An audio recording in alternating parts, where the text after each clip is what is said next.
इस ब्रह्मांड में या इस संसार में आपको जितनी भी चीजों का अस्तित्व दिखाई देता है वो ऊर्जा के कारण है। अगर ये ऊर्जा मौजूद ना हो तो यहाँ कुछ भी नहीं होगा।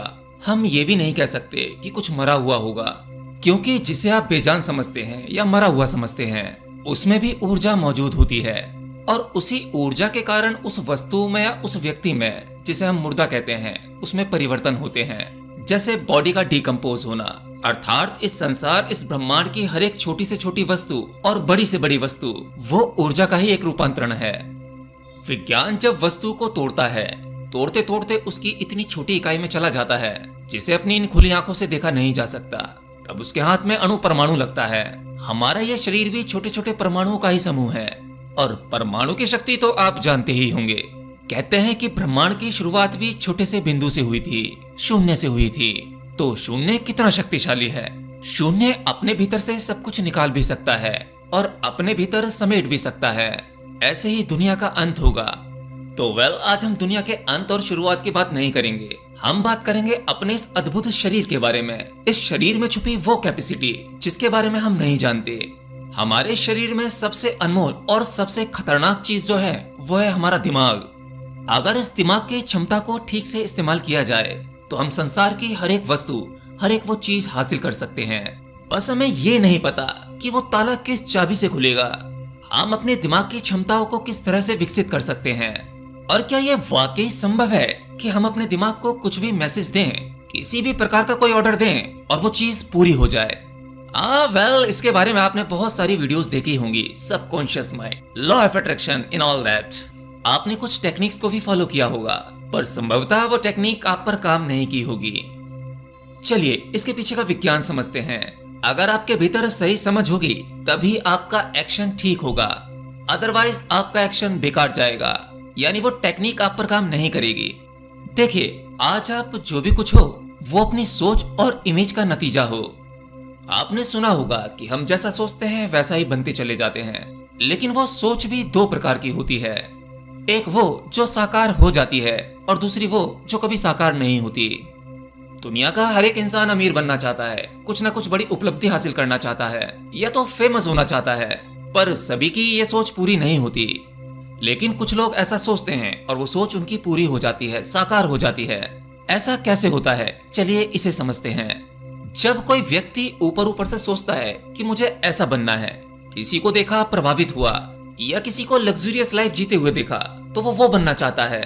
सोच आई और गई, क्योंकि आपके दिमाग में दूसरी सोच के लिए भी जगह चाहिए। आपका दिमाग रुकता नहीं है।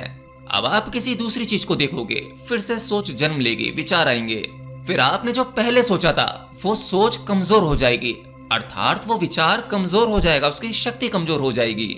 इसलिए वो विचार कभी साकार नहीं हो पाता।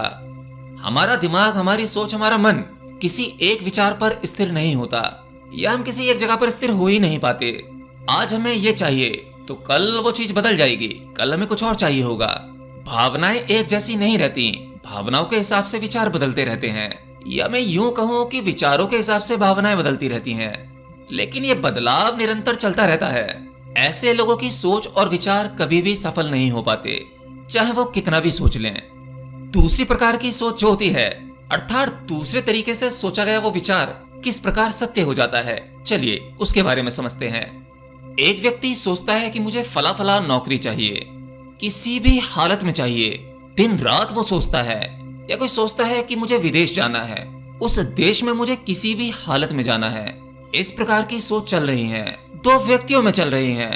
याद रखना, मैं दो विचारों की बात कर रहा हूँ। एक समय पर एक ही विचार, उसी को पूरी शक्ति दो, तभी वो साकार होगा। इसलिए मैंने दो व्यक्ति ऐड किए। तो एक व्यक्ति जिसे अपनी मनपसंदीदा नौकरी चाहिए, उसके बारे में सोच रहा है, लेकिन उस सोच के साथ साथ वो कल्पनाएं भी कर रहा है। कल्पना करते करते वो इतना गहरा उतर जाता है कि उसे उस नौकरी के बारे में उसके भीतर एक इमेज बनने लगती है। वो अपने आप को वो नौकरी करता हुआ, जीता हुआ देखता है। यानी कि वहां पर अब केवल एक सोच नहीं है, उस विचार और सोच के साथ साथ उसके भीतर एक इमेज है, और वो इमेज जितनी डिटेलिंग में होगी उतनी ही जल्दी वो विचार साकार होने के लिए तैयार हो जाएगा। आपकी इमेजिनेशन की डिटेलिंग कुछ इस प्रकार से होनी चाहिए। वैसे ये बताने से नहीं होता, ये आप पर डिपेंड करता है कि आपको क्या चाहिए और किस तरह से चाहिए। सब कुछ वैसे ही एज इट इज इमेजिन करना होगा। वो तस्वीर आपके अंदर बननी चाहिए। आप ऑफिस से निकल रहे हो, आपने किस कलर की शर्ट पहनी है, टाई पहनी है या पैंट पहनी है, किस गाड़ी से ऑफिस जा रहे हो, ऑफिस का स्टाफ कैसा है, आपका वो कैबिन जहां पर आप बैठेंगे उसकी दीवारों का रंग कैसा है, टेबल का रंग कैसा है, आपकी कुर्सी का रंग कैसा है, सभी डिटेलिंग बहुत ही बारीकी से होनी चाहिए। जैसा भी जो भी कुछ आपको चाहिए। ऐसे ही वो दूसरा व्यक्ति जो विदेश जाना चाहता है, उसकी एक एक तैयारी, वो लगेज, वो क्या पहन रखा है, अगर उसने वो कंट्री के कुछ फोटोज देखे हैं या वीडियो देखी हैं, तो अपने आप को उस देश में, उस जगह पर वो पल को जीते हुए की तस्वीरें बननी चाहिए। और वो जब उन पलों को जी रहा है तो उसे बिल्कुल वैसा ही फील होना चाहिए जैसे मानो वो सच में उस जगह पर हो। देखिए, विचारों की ऊर्जा इसी प्रकार से काम करती है। मैंने कहा था ऊर्जा रूपांतरित होती है। ऊर्जा निकलेगी तो वो कुछ ना कुछ करेगी। तो जब आपके भीतर से विचार के रूप में ऊर्जा निकलती है तो विचार से एक अच्छी इमेज बननी चाहिए। जब विचार इमेज में बदल जाता है तब वो इमेज न्यूरोपेप्टाइड्स नामक मॉलिक्यूल्स में बदल जाती है। बाकायदा इस अणु का नाम है न्यूरोपेप्टाइड्स। यानी पहले आपके भीतर विचार जन्म लेगा, फिर वो इमेज में बदलेगा, उसके बाद वो न्यूरोपेप्टाइड्स नामक एक मॉलिक्यूल्स में बदल जाता है। और जैसे ही आपका वो विचार थर्ड लेवल पर आता है वैसे ही वो सक्रिय हो उठता है। फिर ब्रह्मांडीय ऊर्जा उस विचार को साकार करने में लग जाती है। ये स्पेशल आपके लिए नहीं किया जा रहा, ये एक मैथमेटिक्स है, ये प्रकृति का नियम है। इस तरह के विचार को साकार होना ही पड़ेगा, क्योंकि ऊर्जा रूपी वह विचार ब्रह्मांड में वैसे ही विचारों को पकड़ेगा जैसा वो खुद है, वो उसे अट्रैक्ट करेगा और उसे खींच कर लाकर आपके जीवन में अप्लाई कर ही देगा। विचारों की शक्ति को हल्के में मत लेना, बस वो उतना धारदार होना चाहिए। आध्यात्म में भी आप देखेंगे तो ऐसे बहुत सारे मेडिटेशन हैं जहां पर कुछ एक खास विचार लेकर जाया जाता है जिसे साकार करना होता है। मैं कौन हूँ, ये भी तो एक विचार है और इसके लिए बाकायदा एक मेडिटेशन बना हुआ है। मैं कौन हूँ, ये एक छोटा सा शब्द और ये विचार इतना जबरदस्त है, ये आपका पूरा जीवन ही पलट कर रख देता है।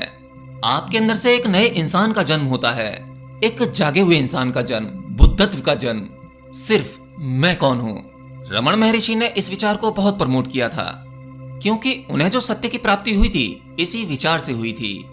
तो बहुत सी मेडिटेशन टेक्निक्स में विचारों की सहायता ली जाती है, बहुत सी तांत्रिक विद्याओं में विचारों की सहायता ली जाती है। हिप्नोसिस का प्रयोग भी विचार से ही एक्टिव होता है। और इतना ही नहीं, आपके 7 ऊर्जा केंद्र यानी 7 चक्र, इन पर भी अगर ध्यान की शक्ति से प्रहार किया जाए तो ये जाग उठते हैं, स्टार्ट हो जाते हैं। देखिए, आप इसे ऐसे समझो, किसी भी चीज को गति देने के लिए, मूव करने के लिए, हिलाने के लिए ऊर्जा की आवश्यकता होती है। या फिर अगर आप म्यूजिक सुनना चाहते हो तो वहां पर भी एनर्जी चाहिए, टीवी देखना चाहते हो तो वहां पर भी ऊर्जा चाहिए। और मैंने शुरू में ही कहा था कि ये समस्त ब्रह्मांड की जो बनावट है, जो ये बना है, ऊर्जा के कारण ही बना है। ये ऊर्जा का ही एक रूपांतरण है। हमारे शरीर में भी इलेक्ट्रोमैग्नेटिक फील्ड होती है, जिसे अगर जो सक्रिय किया जाए तो वो बाहर निकलने के लिए तैयार होती है। वो आपके विचार के जरिए हो सकती है, ध्यान की शक्ति से हो सकती है। जैसे ही ऊर्जा जागती है वैसे ही ऊर्जा ऊपर की ओर बहने का प्रयास करती है और उस ऊर्जा के मार्ग पर जितने भी बटन होते हैं, अर्थात जितने भी शक्ति बिंदु होते हैं, उन बिंदुओं के बटन को दबा देती है और वो शक्ति बिंदु सक्रिय हो जाते हैं। आप किसी एक पर्टिकुलर चक्र को भी सक्रिय कर सकते हैं, अब वो चाहे अनाहत चक्र हो या आज्ञा चक्र हो या फिर मूलाधार चक्र हो। इसके लिए कुछ अलग विधियां हैं जिस पर मैं किसी और दिन बात करूंगा। तो हमारे शरीर में जो इलेक्ट्रोमैग्नेटिक फील्ड है, ये हमारे शरीर में नहीं, ये हर जगह है, हर एक वस्तु का है, पर मैं हम ह्यूमन की बात कर रहा हूँ। आप इस पर कुछ इस तरह के प्रयोग करके अपना मनचाहा काम ले सकते हैं। तो इस तरह से हमारे विचारों की शक्ति काम करती है। हम जो हासिल करना चाहें वो आसानी से हासिल कर सकते हैं। पर याद रहे, मैंने कहा आपके विचार में धार होनी चाहिए, विचार तस्वीर में बदलना चाहिए और वो तस्वीर न्यूरोपेप्टाइड्स नामक मॉलिक्यूल्स में बदलनी चाहिए। तभी आपको वो चीज हासिल होगी जो आप हासिल करना चाहते हैं। एनीवे, लास्ट वीडियो में मैंने आपके कमेंट्स पढ़े। आपके कमेंट्स काफी सराहनीय हैं। इतना प्यार देने के लिए आप सभी को धन्यवाद। और आपके कुछ सवाल भी आते हैं जिन्हें मैं पढ़ता अवश्य हूँ, लेकिन हर सवाल का वीडियो में आंसर कर पाना या फिर उन सवालों को लेना जिनके जवाब पाकर भी कोई फायदा नहीं, बहुत छोटे मोटे सवाल होते हैं, वो आपको आगे चलकर खुद ही पता लग जाएंगे। तो सभी सवालों को लेना संभव नहीं हो पाता। बाकी हाँ, आपके सभी कमेंट्स अवश्य पढ़ता हूँ। तो बस आज के लिए इतना ही। वीडियो अच्छा लगा तो लाइक एंड शेयर कर सकते हैं। चैनल पर पहली बार आए हैं और इसी प्रकार की जबरदस्त जानकारी चाहते हैं तो हमारे चैनल को सब्सक्राइब भी कर सकते हैं। अगर वीडियो ज्यादा से ज्यादा लोगों तक पहुंचती है तो इससे क्वेश्चन वर्ल्ड टीम को सहायता पहुंचती है। तो मिलता हूं अगली वीडियो में, तब तक के लिए जय श्री कृष्ण।